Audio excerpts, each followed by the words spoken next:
Hello there. Welcome back to the Hollow Voice. I'm here to help you unwind tonight. If this sound helps you relax, please like the video and subscribe to the channel. Tell me, where are you watching from? And what time is it right now? Now, find a comfortable spot and let yourself unwind. For the sake of protecting my identity, as if it matters at this stage, I'll tell you my name is Freddy. I'm 20 years old, and at the time of these events, I studied at a university in southern England. It started in December 2014. Being the typical lazy student that I was, more nights were spent socializing in the local pubs, clubs, and nearby friends' houses than actually studying for my course. On a particularly uneventful Wednesday afternoon, nearing the holiday season, I spent a few hours browsing the internet for anything remotely stimulating to the mind, anything to prevent me from having to do my necessary reading anyway. I decided to pull out my phone and check my account on Grindr. For those of you who aren't in the know, Grindr is an internet-based app where men can essentially send pictures of their genitals to unwitting strangers.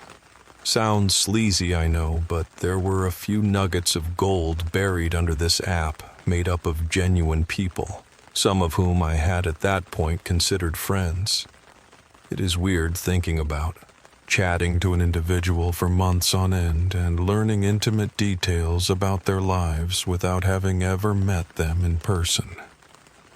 It's even weirder considering I only lived within a few miles from them, but I rationalize that's how many people use these new age applications. For the first 18 or so years of my life, I'd have called myself an introvert for lack of a better term. I didn't really socialize and spent most of my childhood playing video games. When I think about it, I probably spent more time talking to random players over a headset than I did my own friends in real life. Since coming to university and discovering the beauty of the elixir commonly referred to as alcohol, I suppose I came out of my shell more. I could now talk to people I'd never met. I no longer stuttered and shook uncontrollably with a sudden cold sweat whenever caught unprepared in a conversation with a fellow drunk guy at a bar. Plus, my general social anxiety became suddenly suppressed under this newfound confidence. At this stage, I think I'm straying from the story, so I'll get back to the point. I looked through the usual messages on this so-called dating app, which mainly consisted of guys way too old for me asking me the same general questions over and over, such as, "Hi, how are you?" and "What are you up to?" As I had many times before, I rolled my eyes at their pathetic attempts to disguise their intentions of having sex with a younger guy, and subsequently ignored their messages. Every so often, if I was bored, I would actually answer them. Usually with clear sarcasm or perhaps weird answers designed to disturb the guy in question and get an amusing response. I won't deny this maybe sounds like a pretty dick thing for me to do, but I justified it in my own mind as a natural response to what I saw as creepy intentions. I mean, what does a 49-year-old man expect from asking a 19-year-old for sex?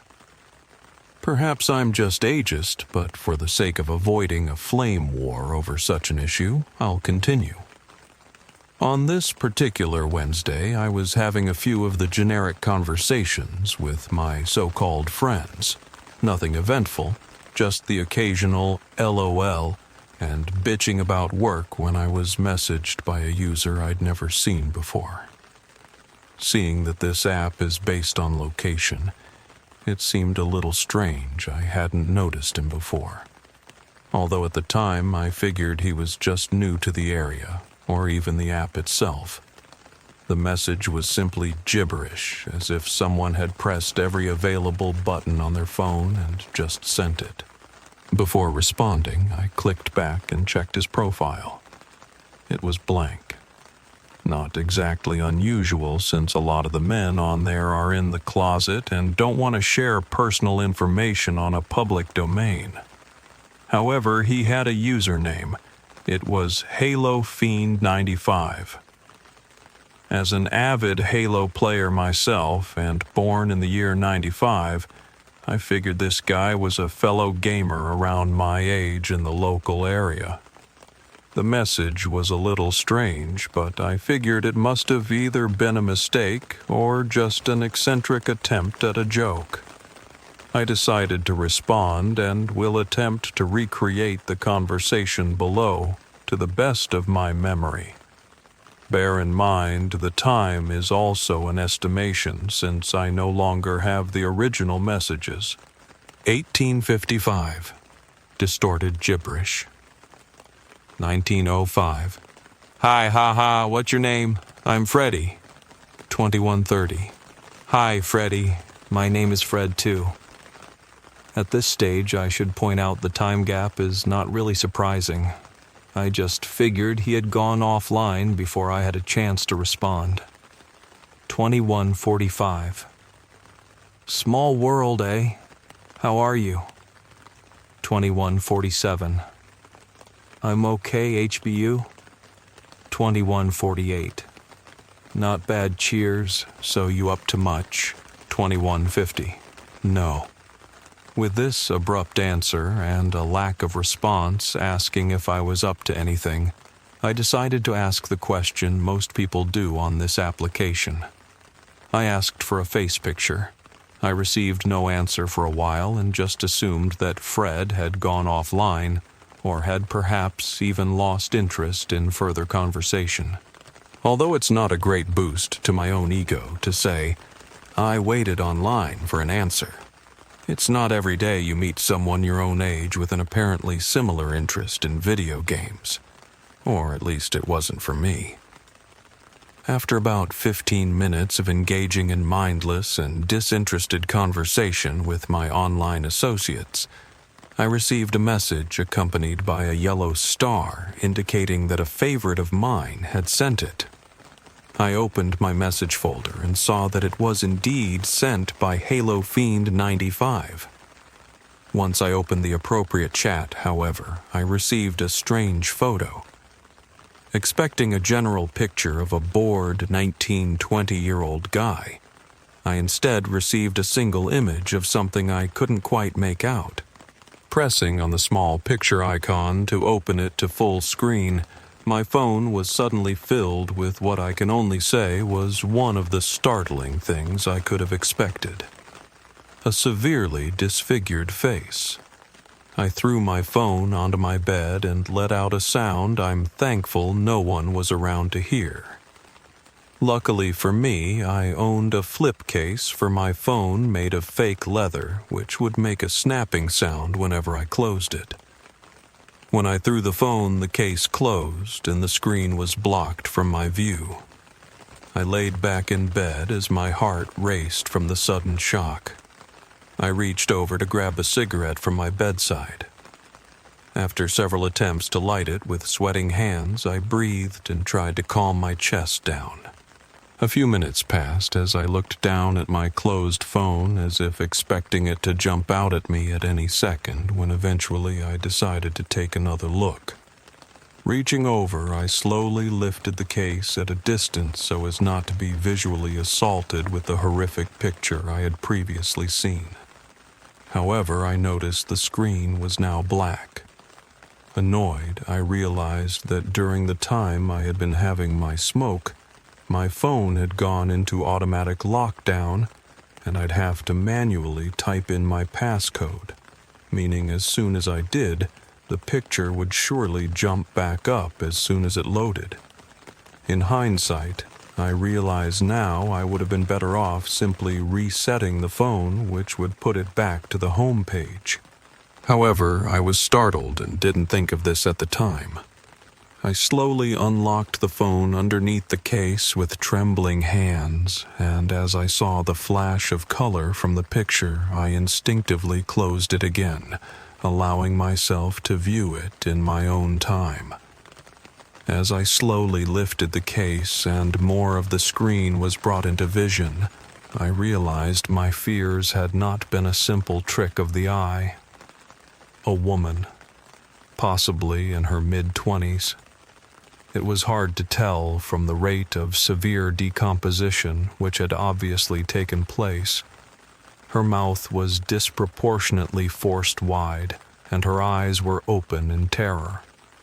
Well, open is one way of putting it, since the eyelids had been peeled away, evidenced by clear cuts above. Her nose was broken, and several of her front teeth were missing. What disturbed me most, however, was the blood, or rather the lack of it. Despite the obvious sagging of her rotting flesh, she seemed spotless, as though someone had tended to the skin delicately and cleaned away any blood or fluids.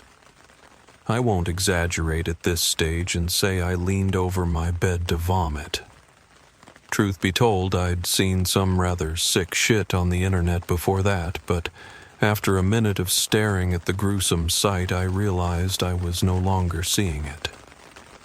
My eyes were open, and I was looking straight at it, but my mind seemed to fill my vision with blurs and visual thoughts. I suppose that must be some kind of defense mechanism the brain enacts when confronted with a disturbing sight, but really, I don't know. Either way, when this delirium had passed, I immediately attempted to exit the photo. This took a couple of attempts due to the moisture attained on my fingertips from my previous sweat attack. Irritated and disturbed, I became angry, frantically slamming my thumb onto the quit photo icon in the top corner. Seconds away from throwing my phone out of anger, the screen finally gave in and the photo closed to a thumbnail. During this time, I noticed that Halo Fiend 95 had sent a follow-up message simply stating, "Like it, miss." Enraged, I closed the phone but kept the chat open. I reached out for my cigarette once more and took a drag, trying to gather my senses and come up with an appropriate response. My first thought was to call him every horrible word that came into my head, but after another drag, I realized this was probably what he wanted. Right, that's exactly it. He's probably just a troll trying to get a reaction by sending graphic photos he's found. With this in mind, I simply decided to block him. I figured if I responded, I'd just be serving right into his hands. The sick bastard. Soon enough, his chats, along with that disgusting photo, were gone. I did my best to put it out of my mind as I laid back in bed. As I finished the last drag of my cigarette, I placed it in the ashtray and watched the embers burn for some minutes before they finally extinguished. I couldn't get that picture out of my head and realized it was probably best to do something normal and get the whole unpleasant experience out of mind. I got out of bed, surprised at the weight of my feet on the ground and the sweat patch I had left behind on the sheets. My heartbeat spiked a little but then receded back, still a slighter faster rate than normal, but then again I wasn't exactly feeling all that calm. I walked out of my room and headed over to my roommate Catherine's door. I had two roommates, George and Catherine. George was a pretty laid-back guy. A little slow on the uptake, as my mother would put it, but a nice enough fellow. We usually spent most of our free time together honing our skills on the Xbox or hitting the local clubs where I'd help him hit on girls and he'd help me awkwardly attempt to do the same with guys. Catherine, however, was another story. George and I had known each other since first year in halls, and when the time came to look for a place to live he and a friend of his looked for a place together. However, his friend Terry dropped out last minute and we ended up with Catherine, who at that stage was a total stranger conveniently looking for anyone with a spare room.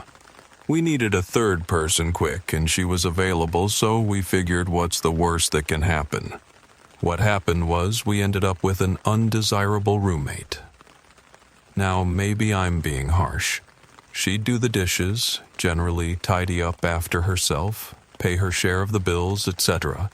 But she wasn't exactly friendly. First time I met her after moving in, I asked if I could call her Kathy. I received a stern no, followed by her room door slammed in my face.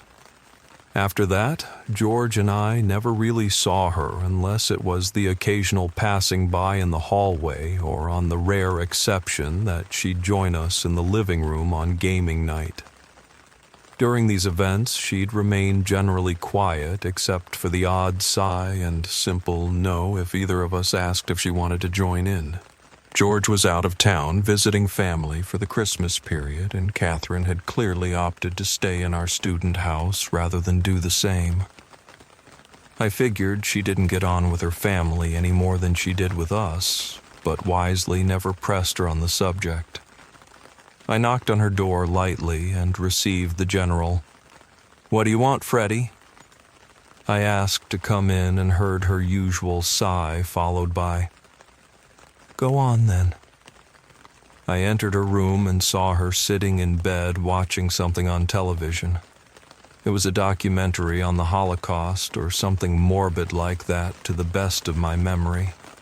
She turned away from the screen to give me a stern look. "You smell like an ashtray," she grunted, looking disgusted. "Well, hello to you too," I thought. "Was just wondering if you had any paper," I said, thinking on the spot of something to say. It had never actually occurred to me till this point that I'd have to make a conversation, and that was the only thing that came to mind. Catherine's face seemed to soften slightly, a move no one but myself or George would have noticed, and she nodded to her desk drawer below the television. As I opened the drawer, I made a comment feigning interest in what she was watching and asked if I could join her. She made the slightest nod of her head, and I proceeded to sit down awkwardly at the edge of her bed and watch whatever was on. My mind was still racing from earlier, but I felt calmer with the company of another person, even as cold as that company was. A half-hour passed, and knowing I had exhausted my welcome, I then left, mumbling a quick thanks before closing her door on my way out. I proceeded back to my room and laid in bed, physically and mentally drained. As an insomniac and generally nocturnal person, I didn't sleep well at the best of times, and that night was no exception. Tossing and turning, I eventually managed to doze off, and by the time I woke up, I had mostly forgotten about the events of the previous night. The next week or so passed by slowly, as university coursework came to bite me in the backside, and I was kept rather busy in the campus library, completing various tasks. As the work came to an end, Christmas was only a few days away, and the strained daily phone calls with my mother finally convinced me to visit home, around 100 miles north of my university's location. The first few days at home were mainly filled with visiting various elderly relatives I hadn't seen since the Christmas before. I'd sit and rehear the same bitching about hospitals and ancient stories I'd heard at least a dozen times since I was a kid. Christmas Day was its usual dreaded event. My only brother was still the same spoiled brat, bawling over the cost of his presents. My dad's general explosive temper over the tiniest thing hadn't subsided in the slightest within the 12 months. And my mother's general overly fake attitude that everything was just dandy was still positively soul-crushing.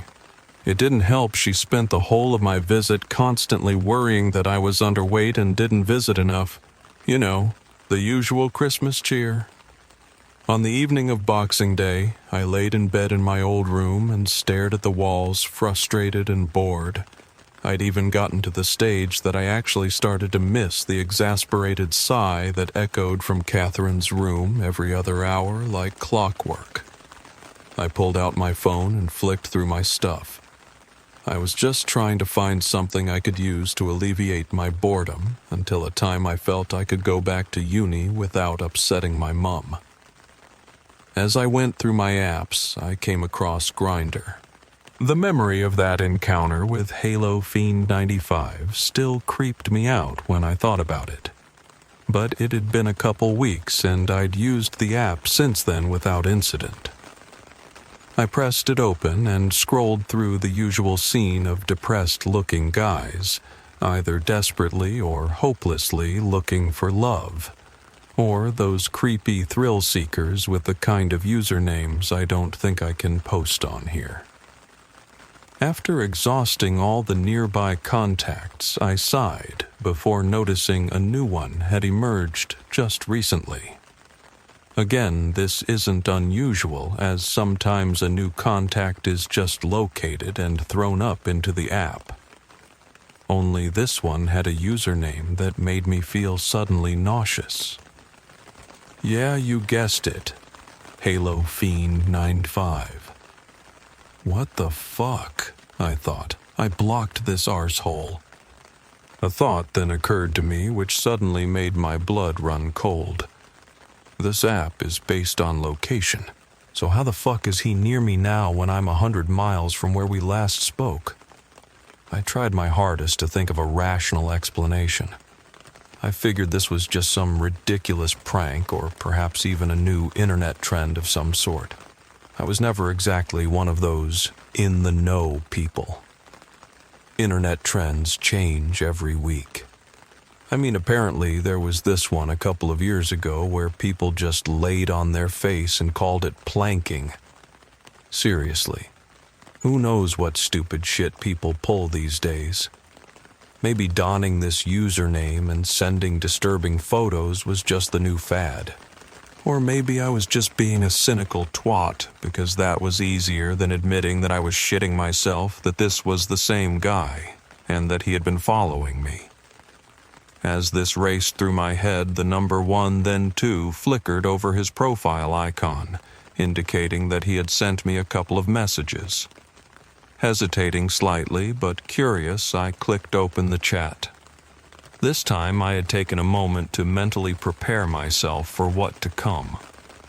I saw the thumbnail for a picture followed by a piece of text simply reading, "Hello, Freddy."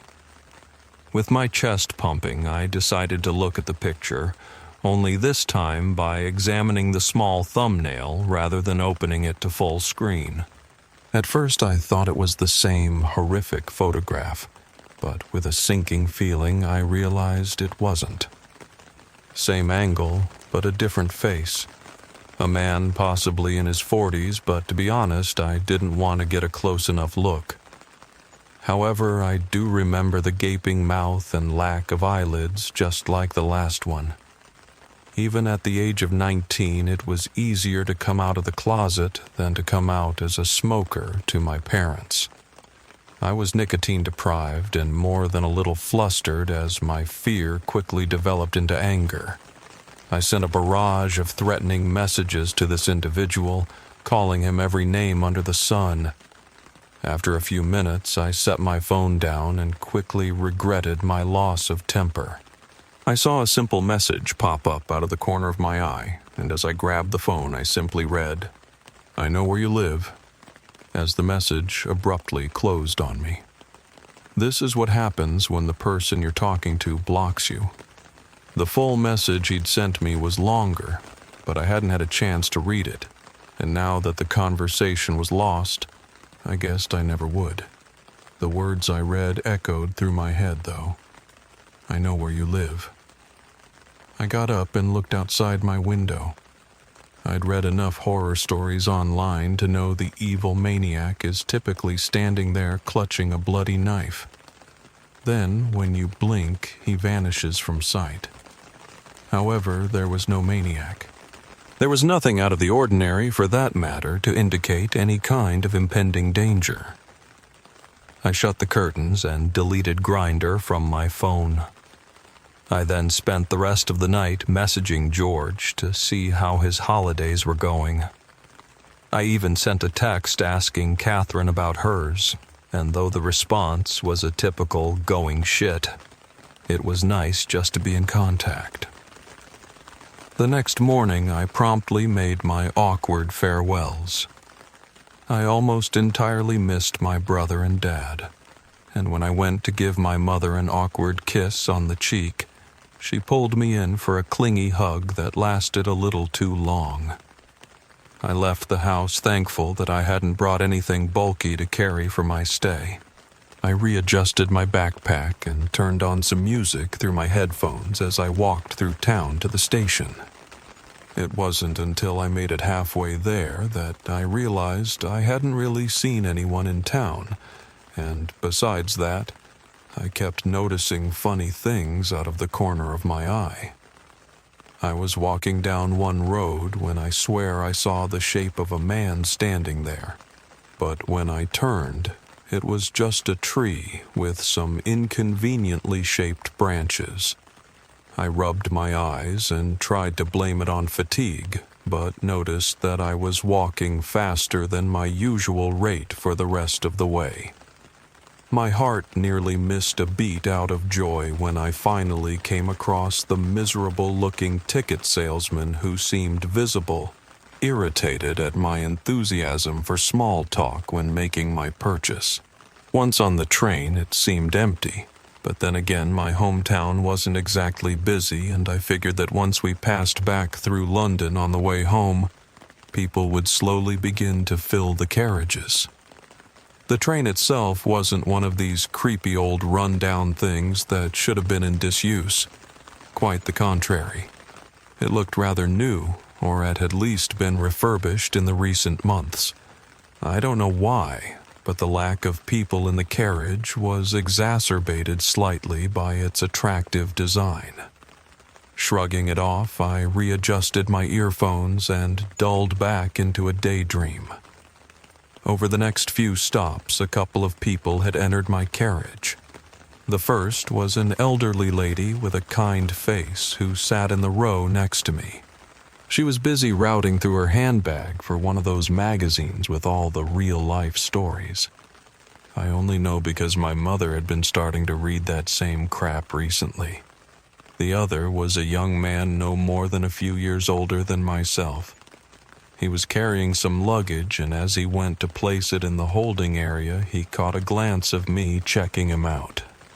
Embarrassed, I looked away and awkwardly avoided eye contact with his part of the train, a difficult feat since he was in front of me.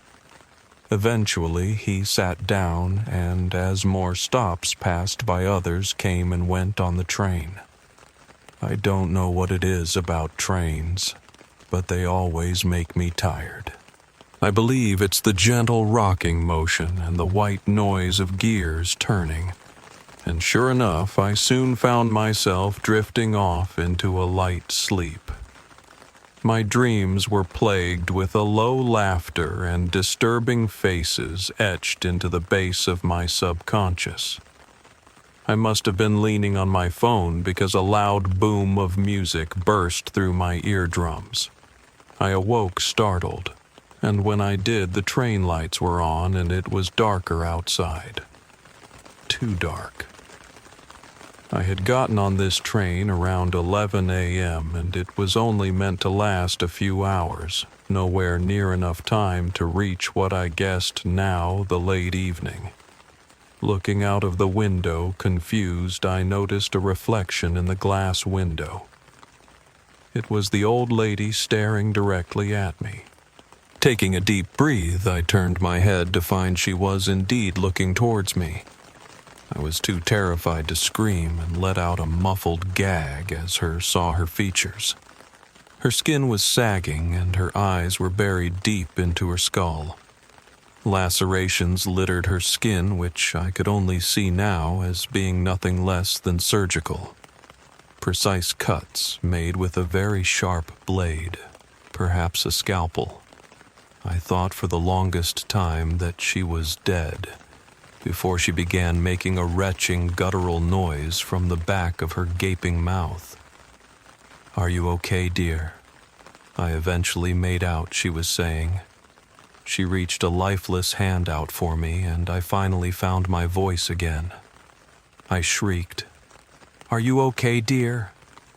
I opened my eyes to find the old lady staring at me once more, only now she looked normal. "You were talking in your sleep, sweetheart," she said in a kind tone, although I could tell she seemed concerned. I looked down to see my earphones had fallen out and were blasting with music. I only now felt the ringing in my ears from the loud boom earlier. Disorientated and feeling a little sick and embarrassed, I got up at the next stop, which was thankfully only a minute away. I left the train doors, ignoring the hard look the man in front was giving me, and made my way onto the platform. Attempting to compose myself, I entered a different carriage a few ones back from my previous seat, and found this new one was relatively packed. Confused, but with no desire to sit down again in case I fell asleep once more, I stood for the rest of the journey. Every now and then I caught sight of myself in the reflection of the glass doors. I looked ill, and I could feel my shirt drenched in sweat. Damn, I must have stunk, and promptly spent the rest of the journey avoiding eye contact with the other passengers and ignoring their scrunched-up faces in response to what I can only assume was my obvious body odor. After a long and arduous journey back home, I opened the door to see George and Catherine in the living room. "Freddie, how are your holidays, mate?" George exclaimed as he brought me into a hug, which I only half-heartedly returned. "You look like shit," was all Catherine could find the interest to say. "I'm fine, mate," I said, only just hearing the shakes in my voice and fully aware of how I must have looked. George frowned. "You know, I think you have a point there, Kathy. You don't look good there, bud." I rubbed my eyes and conceded, telling them I was going to get some sleep. As I left the room, I heard the buzz of the TV start again, and word "headshot" echo through the house. All the while, Catherine was grumbling under her breath, loud enough for anyone to hear about how she hated being called Kathy. After climbing the stairs and going into the bathroom, I pulled my clothes off me, getting angry when they stuck to my skin and wouldn't initially budge. I punched the wall in anger and immediately regretted doing so as I sat down on the toilet lid and held my now throbbing hand. "It's just holiday stress," I whispered to myself. And now, talking to myself, I seemed to reply. I stood up and ran my hand under a cold tap, then proceeded to splash some water on my face. Shuddering a little from the sudden temperature, I grabbed a nearby hand towel and dried myself off in the mirror. Ever have that experience where you see something standing behind you in a mirror that isn't actually there? Well, that didn't happen, but the thought of it sure as shit shot through my mind as I scanned the room. "I'm cracking up," I once again whispered to myself as I observed my reflection. Catherine wasn't pulling any punches earlier. I did look like shit. My skin was pale apart from dark bags under my eyes. My hair was overgrown and messy, and my skin was tight as though it had been stretched back behind my ears. I felt my stomach give a lurch and realized I hadn't eaten anything that day. But I was too exhausted to go back downstairs and engage in further conversation. I hobbled to my room and collapsed in bed, watching the clock go by hour after hour before eventually falling asleep. The next few days passed as my health became worse. In fact, the only times I ever left my room were either bathroom breaks or to collect food I'd ordered to sustain myself in my own little isolation. On the afternoon of New Year's Eve, I received a knock on my bedroom door. It was George wanting to know if I was coming out to a party that night. I said I wasn't feeling well and he invited himself in. Jesus, smells like old takeout and... Have you been smoking in here again? I shrugged my shoulders and avoided the question. Come on, mate. You've been in here for days. He moaned as he sat at the end of my bed. A little irritated at the sudden intrusion, I snapped. Well, Catherine spends most of her time in her room. Yeah, well, that's Princess Kathy, he said, making sure to lower his voice for the last 2 words as he always did whenever calling her that. And I'm bored. I don't even really fancy going out, but it's better than doing fuck all. Look, I'm not in the mood, I snapped again, cutting him off midway through his bitching. Looking surprised and a little offended, he got up and left the room mumbling, "Get better soon," as he closed the door. I felt a little bad, but pushed it out of my mind and tried to get back to sleep.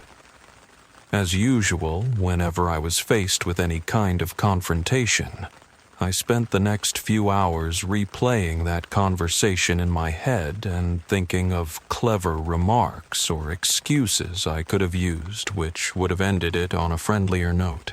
I mean, I could have just told him what had been happening, but I figured he'd think I was going crazy. I mean, it's not every day you imagine disfigured people on the train. Not for me, anyway. With that final thought, the image crept back into my head, and it was like seeing it for the first time again.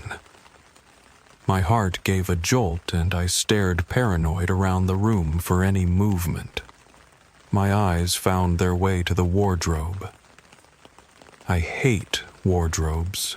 They're so eerie and obvious in all the horror stories I'd read. Always the hiding place of the serial axe murderer who skins children alive in their beds at night. I shuddered at the thought. Fucking hated those things. Lost in that thought for a moment, the door knocked once more and I swear I thought my heart was going to jump out of my chest. Yes? I called out feebly. The door opened and I gave a sigh of relief when Catherine came in. I mean, who did I expect?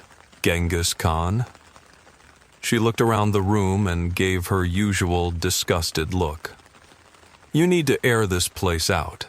Hang on, have you been smoking in here again? I rolled my eyes and with my fear passing, I was starting to feel a little annoyed once more. Was there something you wanted? She took a moment to answer, looking at me expressionlessly. Yeah, George decided to just order pizza and play video games. You in?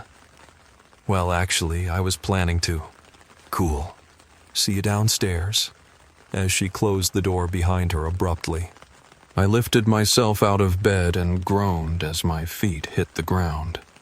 A sensation of pins and needles swept through my legs as usual whenever spending days at a time in bed.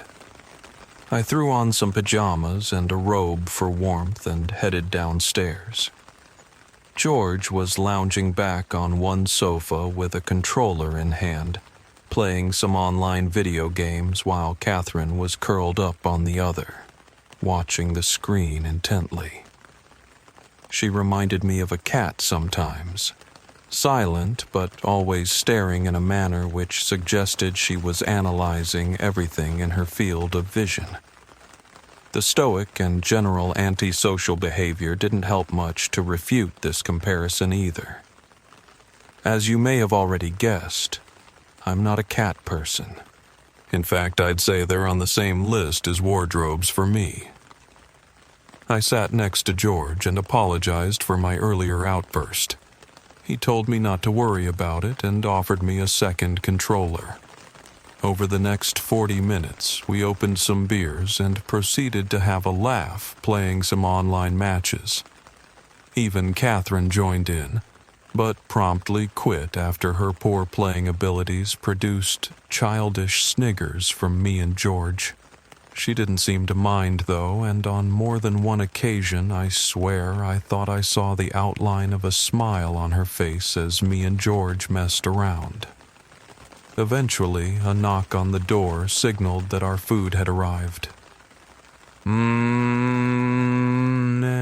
Pizza! George jumped from the sofa and imitated a monkey as he left the room. As I said, a funny guy, but not exactly Isaac Newton.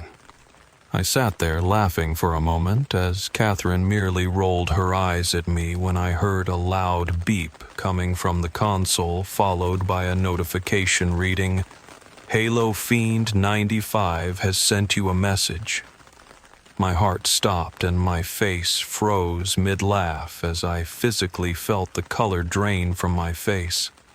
I was broken from this phase as I heard George wish the pizza delivery man a Happy New Year, followed by his footsteps back into the room. I looked over and saw Catherine staring me down with a suspicious gaze. George walked back into the room and offered me some pizza. I shook my head but heard Catherine ask him to bring her a slice. I felt her eyes burning into the side of my head, and when I looked over, I saw that she had adjusted her position to look at me more clearly. Even as she ate her slice, her eyes never once ventured from my face. It was the kind of look you'd expect a scientist to give to an ongoing experiment, studying every detail for the slightest change. George himself took a few moments to take in the tense situation he'd walked in on. What's going on?" When I didn't answer, he asked again. Halfway through his third time asking in a now worried tone, Catherine raised her free hand to silence him. She took her time to wipe her mouth and place her pizza slice on a napkin, never once looking away from me during. She gave a final swallow and cleared her throat before finally asking, "Who was that Freddy?" in a monotone voice which gave no clear indication of worry, just cold, clinical interest. "Who was what?"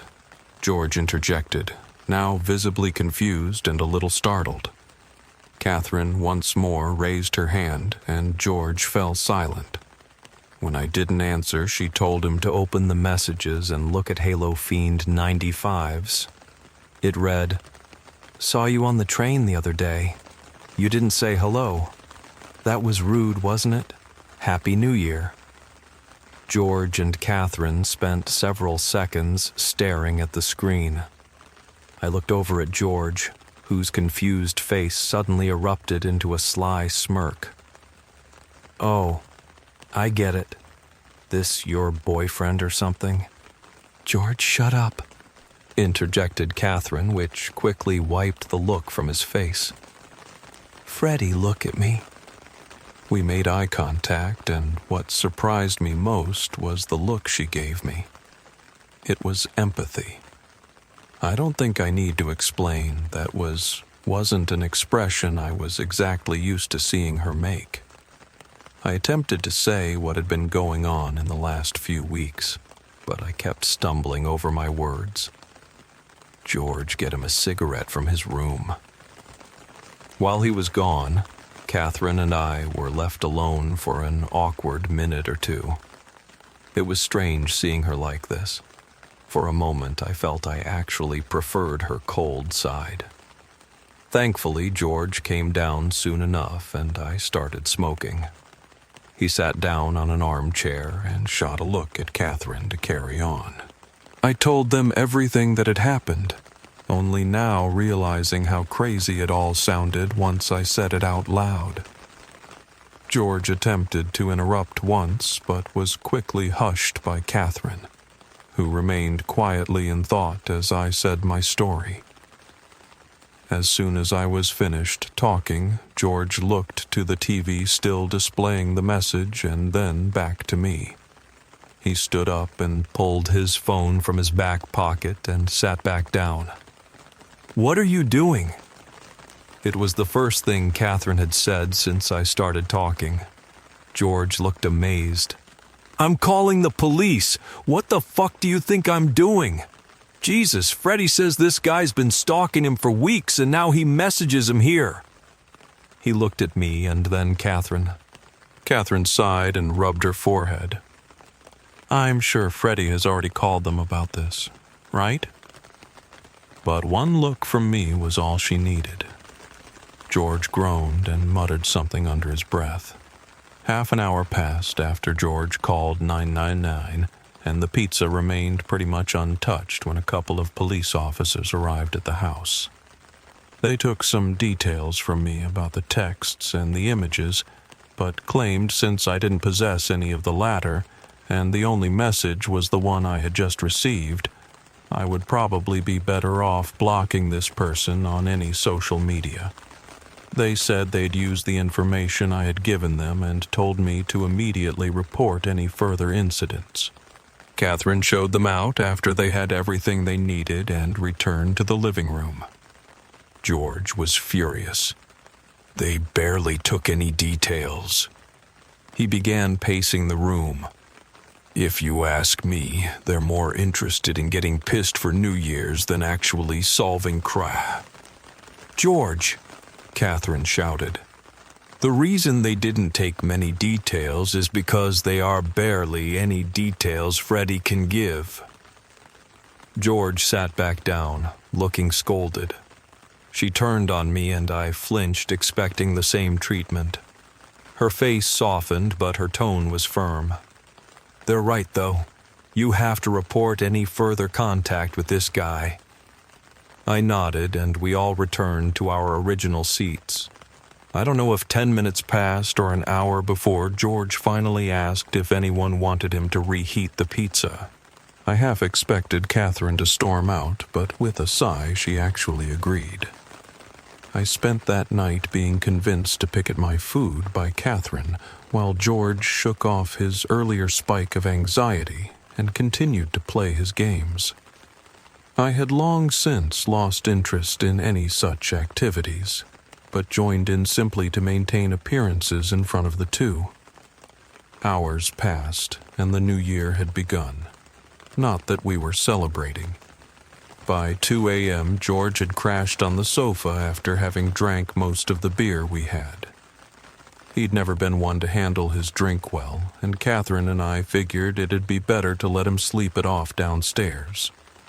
Covering him with a blanket and heading upstairs, we made our silent farewells and retreated to our rooms. I laid in bed for hours, slowly allowing my eyes to adjust to the pitch-black scenery as time rolled by. My eyes flickered every time a gust of wind blew through my window and disturbed the curtains, allowing traces of light from the outside lampposts to dance across the room. Eventually, I got out of bed and slammed the window shut, but the low thud of it closing was drowned out by a sudden noise echoing through the house. A noise which made my blood run cold. An animalistic shriek, like a fox being torn to shreds. Without thinking, I grabbed the nearest blunt object to me, which happened to be a small steel weight bar. Sounds convenient. I know that it was just lying around, but maybe I'm just a paranoid fuck at the best of times.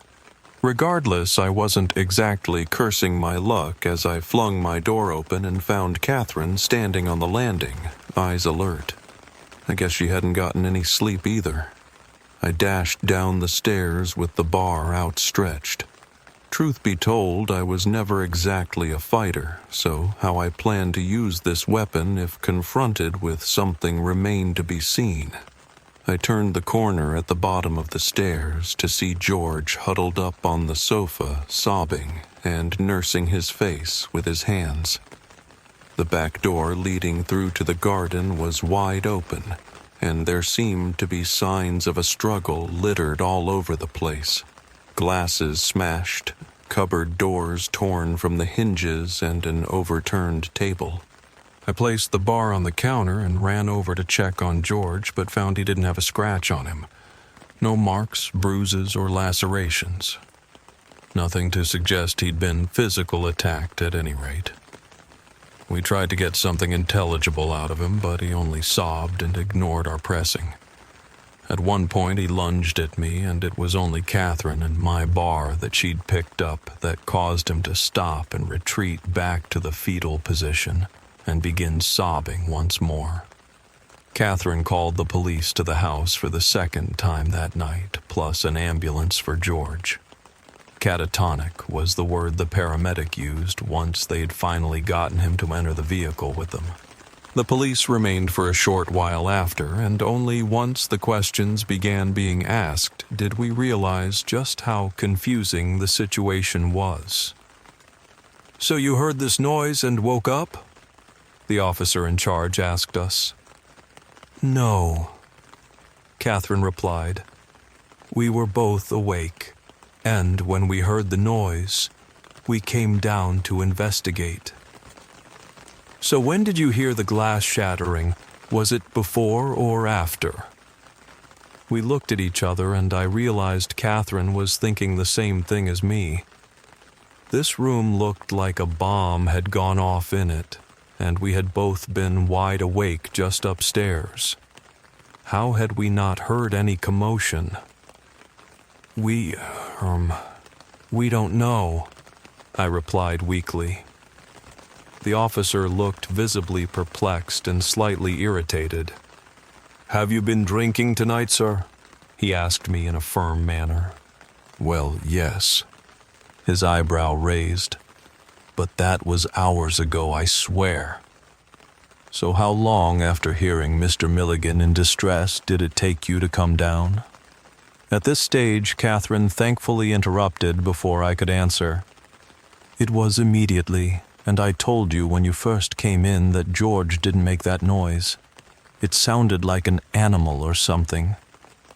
The officer wrote something down in his pad as his colleague stood up from examining the door and turned to us. "Sergeant, there's no sign of forced entry. It seems to me that either the back door was unlocked or Mr. Milligan let the intruder in." The police sergeant and his constable left soon after, followed by a few investigators who took some samples of the scene and scoped the furniture for any kind of prints. By the time Catherine and I were alone in the house together, the sun was already coming up, and even the traumatic events of the last 24 hours couldn't distract me from the fact I had barely slept a wink during this time. After doing a thorough sweep of the house and ensuring every door and window was securely closed and locked, I told Catherine I needed to get some shut-eye.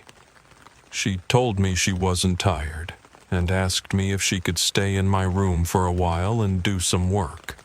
Although playing it casual, I knew it didn't take a genius to work out she was frightened and didn't want to be alone. I won't deny, I wasn't too keen on the concept either, and with relief agreed she could. She set up her laptop on my desk as I got into bed and closed my eyes, exhaustion quickly doing its part to send me to sleep. Only the low, constant clicks of Catherine's typing to fill my mind. I dreamed I was walking downstairs to get a late-night snack when I saw George on the sofa. He was huddled and shaking, making occasional whimpering noises and covering his face. As I approached him and asked what wrong, he turned to me and let out the loud shriek from earlier. His eyelids appeared to be surgically removed and his mouth was gaping open as if his jaw had been forcibly dislocated, giving him a permanently terrified look. I awoke with a start and found Catherine prodding me. Apparently, I'd been groaning and turning in my sleep, and she wanted to see if I was okay. "Bad dream?" she asked in her usual monotone voice. "Yeah, something like that." I rubbed my eyes and tried my best to ignore my sweaty hands and forehead. "What's the time?" I yawned. "Just gone noon. Listen, Freddie, you should know something happened earlier, and I didn't want to wake you at the time. You looked like you needed the sleep." I sat up in bed as she continued. I heard your phone beeping earlier, and as I checked to turn off the noise, I saw what it was. It was an email. She had a pained expression on her face with that last sentence which said more than words ever could. Was it him? I asked. She nodded and sighed. That sergeant from last night gave me his office number and I called to tell him. He told me the account has been deleted. I swore under my breath. What did the email say? Catherine's eyes seemed to fill with tears, and for a second I felt time stop. I had never seen her this scared before. I tried to make the most comforting expression I could without revealing just how scared shitless I really was. I looked her in the eyes, which for once weren't staring directly at mine, but darting around anxiously. Catherine, what did the email say? I asked softly. It said... She took a few breaths and managed to compose herself a little. It said, George is going to die. I felt sick. Catherine and I spent several minutes in silence before I shot up out of my bed. We have to see if he's okay. I pulled off my sweat-soaked pajamas as Catherine shielded her eyes. I've already called the hospital, and they said he can't have visitors yet. I tried getting some information, but all they said was that he was in some kind of shock.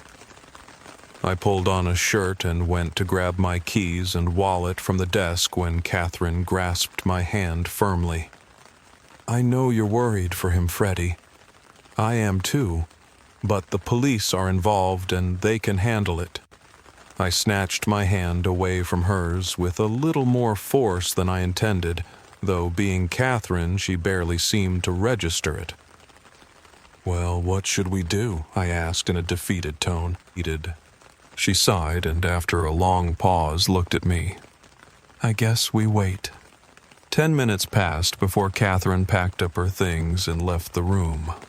I didn't blame her. She looked like she'd do with a nap at any rate. I suppose now some time had passed and the initial shock had worn off, she felt safer on her own. I went downstairs and found the living room still in the same state as the night before. I stood up the knocked-over furniture and examined some of the cupboard doors. Most of them seemed fine besides minor paintwork damage, but a few had nearly been completely torn from the wall. It must have taken something strong to do this kind of damage. The kitchen had only been refurbished a few months before, and a lot of the scenery was brand new, not exactly old and decaying. The landlord's going to be pissed off, that's for sure. I got to my knees and scoured the floor, sweeping up all the broken glass scattered around. I worked my way towards the sofa where we'd found George and noticed there was glass underneath. Groaning, I pulled the furniture out and away from the wall to get a better look. However, amongst all the old mothballs, bottle caps, and other bits and pieces that had found their way under here in the previous months, there was a scrap of paper. I picked it up and saw it was an old receipt from the local newsagents for a load of frozen pizzas. George, I thought amused. He'd never learned to bloody cook and always ate this processed crap. For a moment, I'd almost forgotten reality and allowed myself to smile a little before I realized there was writing on the other side. It lives in the walls. Preys on those alone. Don't think about it and don't look at it. Now I won't deny that creeped the fuck out of me. I mean, it was definitely George's handwriting, albeit heavy and rushed like he'd scrawled it in a hurry. But what did he mean? It lives in the walls. I scanned the room slowly. Did he mean it was inside the house? Preys on those alone. My eyes shot open as I stuffed the paper into my pocket and sprinted towards the stairs, taking two at a time until I reached the top of the landing and burst through Catherine's door. Expecting a scene similar to last night, I was instead greeted by a panicked scream and a blunt strike to the head. "Freddie, what the fuck?" I heard Catherine shout. Panting from the quick sprint from downstairs and now nursing a headache, all I could manage was, "Downstairs? Thought you were in danger. How did you throw a fucking book at my face?" "Psychology for second year," she replied in a disinterested tone, though I could tell she was trying to mask a layer of amusement in her voice. She stood over me as I sat on the edge of her bed, and she lifted my chin to get a better look. "Hardback edition," she added with the hint of a smirk. "You're bleeding a little, but you don't seem concussed." She walked over to her desk and brought out a first aid kit. "Now, what was so important you had to storm in here?" As she tended to the cut on my forehead, I read her the note that George had written, but to my surprise, she didn't seem taken aback. "I don't know, Freddie," she frowned. "George wasn't exactly in the right frame of mind when he wrote that." I argued that we had to find out what he meant by it. "Well, you can ask him yourself," she said with a small smile. "Got a call from the hospital a little while ago.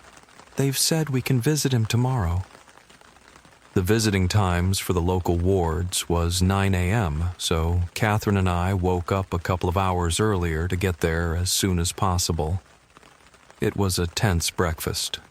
Neither of us had any particular appetite, and although the mess had been cleaned up and the cupboards were temporarily back in place, there was an unsettling feeling in the house. Somebody had broken into our home, and even now life was meant to be carrying on. All I could feel was violation and humiliation lurking in the walls downstairs. I could tell Catherine felt it too, which was why she waited for me to get ready and accompany her before taking a single step down the stairs that morning. Eventually, we gave up picking at our food, and after checking and then double-checking that every window and door was closed, we decided to waste no time setting out. A cold gust of winter breeze kissed my face, and I realized that I hadn't actually left the house once since getting back just after Boxing Day. Several days of being trapped indoors with nothing but artificial light had taken their toll on my vision, and it took several minutes for my eyes to adjust to the sunlight. Ignoring the initial sense of nausea, we quickly made our way through town without incident. Eventually, we arrived at the hospital to find we were still early. A nurse directed us to sit down in a waiting room as minutes of watching that loud, morbid clock that every hospital room seems to possess ticked slowly by. At 5 minutes to 9, the nurse led another person into the room to join us. "Freddie!" was all I heard before being pulled into a tight hug. When released and finally able to breathe, I recognized the figure of George's mother. Although a kind woman, Mrs. Milligan was often the subject of horror stories by George, who would talk for hours about how his mother's overprotective attitude and general hypochondria had often kept him out of school and generally disturbed the happier days of his childhood. However, it was difficult not to feel bad for her. The death of George's father many years ago had clearly taken a toll on her mental well-being, and her overprotectiveness of her son seemed to be a result of him being the only family she had left. I'd given up trying to explain this to George, though, since he'd just start rambling about the time she pulled him from school for a month because she was worried about E. coli breaking out in southern England. After several minutes of hearing her rapidly speak in a worried tone to the attending nurse, who was doing her best to explain that George was okay, we were eventually told it'd be all right to go and see him. Initially, Catherine and I remained seated in the waiting room since we didn't want to impose on George's family visitation, However, when I tried to explain this to Mrs. Milligan, she simply brushed me off and dragged me along with her as the nurse led us to George's ward. Catherine simply followed behind silently, enjoying the view of me being essentially manhandled by a 5.5-foot-tall, 52-year-old woman. As we arrived at George's bedside, the curtains had been drawn and he was upright in bed, a big goofy grin on his face. The pair of us exchanged nervous glances at what appeared to be a pretty rapid recovery. After George battled off his mother's barrage of hugs and kisses, he greeted the rest of us cheerfully. Catherine opened her bag and pulled out a gaming magazine. "Here," she said softly. "It's the January edition. Figured you hadn't gotten it yet and thought you might get bored, so—" Her voice trailed off, sounding a little embarrassed, though her face was just as stoic as ever. I couldn't help but roll my eyes as George blushed a little and thanked her. Fuck me, I thought. Do they put something in the water in student accommodations? After a few awkward seconds, George piped up. "Mom, would you mind giving me a few minutes with Freddie and Catherine?" "Why?" she replied sternly. "Because I'm a fucking adult," he snapped back. Looking annoyed and a little disheartened, she shot a dirty glance at Catherine before leaving the ward. We told George about the email I'd been sent the previous day. "I know," he said, surprisingly unfazed by the news. "Coppers don't reckon it's anything to be too worried about. Apparently, they've got someone here keeping an eye out just in case Freddy Krueger pops by." I pulled the paper out of my pocket and unfolded it. "What's that?" he asked. I ignored the look Catherine was giving me and handed it over. "I found it yesterday. It looks like your handwriting, mate." George studied it for a moment, his eyes darting back and forth over each word. I swear I saw a flicker of fear for just a moment before looked up, giving me a blank expression. He shrugged. "Sorry, man. I don't remember writing this." He scratched his head and handed me back the paper. As the more the three of us spoke, the more we discovered how little George remembered of events of that night. According to him, the last thing he remembered was passing out in our living room, and then waking up in hospital the next night. We figured the nurses had been keeping him sedated on account of his obvious shock, making a lapse of memory an easy side effect to consider. We spoke for a few more minutes before Mrs. Milligan arrived back to see her son. Catherine and I made our leave, promising to visit again the next day, when we figured we'd be able to stay longer without interruption. George looked gloomy at the prospect of being left alone with his mother, but seemed happy enough when he heard we'd visit again.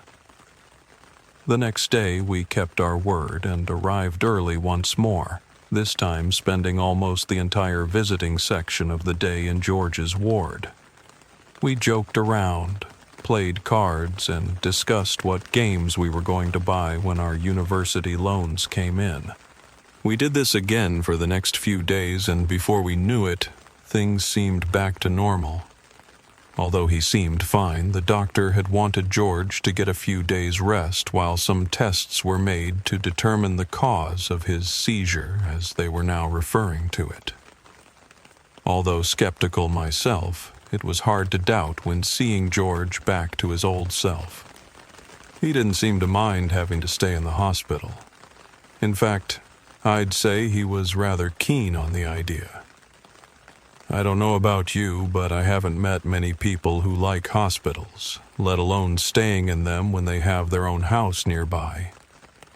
It occurred to me that perhaps George felt safer in the hospital than at home.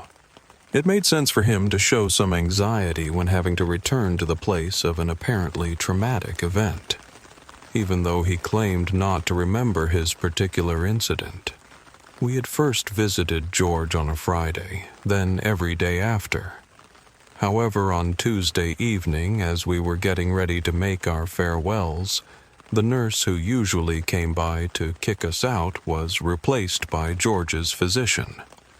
Smiling, he informed the three of us that all tests came back negative for epilepsy or any kind of neurological anomaly. As a result, George could discharge himself the next morning and come home. Catherine and I both gave sighs of relief and couldn't keep the grins off our faces. However, when I looked over to George, he seemed lost in thought, like he was trying to work out a complex maths equation and his student loan repayments at the same time. I caught his eye, and after a second, he smiled back at me, but I couldn't help feeling it looked forced. "We'll come by tomorrow morning and help you bring back your stuff," smiled Catherine. He nodded, looking pained as he tried smiling once more. "See you guys tomorrow." Those were the last words I'd ever hear my friend say. The next morning, we were woken by loud thumps at the door, followed by, "Police! Is anyone home?" After quickly throwing on jeans and a hoodie, I opened the door, and it was the police sergeant from the week before. I invited him and his constable into the living room and put the kettle on. Catherine soon made her way down too, looking like she was halfway through putting her morning face on. She wasn't exactly one to care about appearances, though, but on any other occasion I would have sniggered at the sight of only one half of her face with any makeup on. As I brought through the constable's tea and sat down in the armchair sipping my own, the sergeant began speaking. "I'm afraid I have some bad news." My heart sank, and I began to hear static in my brain as my vision blurred and my mind prepared itself for what I'd hear next. The sergeant's mouth was moving, but I could barely hear the words, "Body found in the woods." I didn't need a brain to work out they were talking about George. Tears swelled in my eyes, and I felt my insides churning as I hung my head and shifted it. The only thing I could do to stop myself being sick. I saw the officers stand up as the sergeant thanked us for our time. Once they'd shown themselves out, I looked over at Catherine. Her expression looked passive, but I could see the muscles in her face were tense, and she was grinding her teeth. She didn't look sad. She looked angry. Neither of us said a word to each other for 2 days. We were still technically in our holidays, so there was really no reason either of us had to leave our own bedrooms. A few days after George's death, I was lying in bed and staring at the ceiling when I turned my phone on. An instant buzzer displayed another anonymous text dated the night of George's death.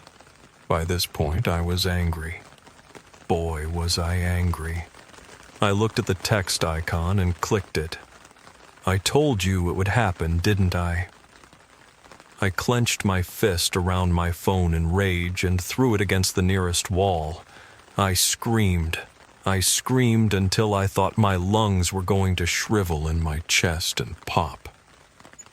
I felt my vocal cords stretch to the point of tearing, and when I was done, I laid back, too tired to even cry anymore. It's hard to believe Catherine didn't hear me, though if she had, she didn't give any indication.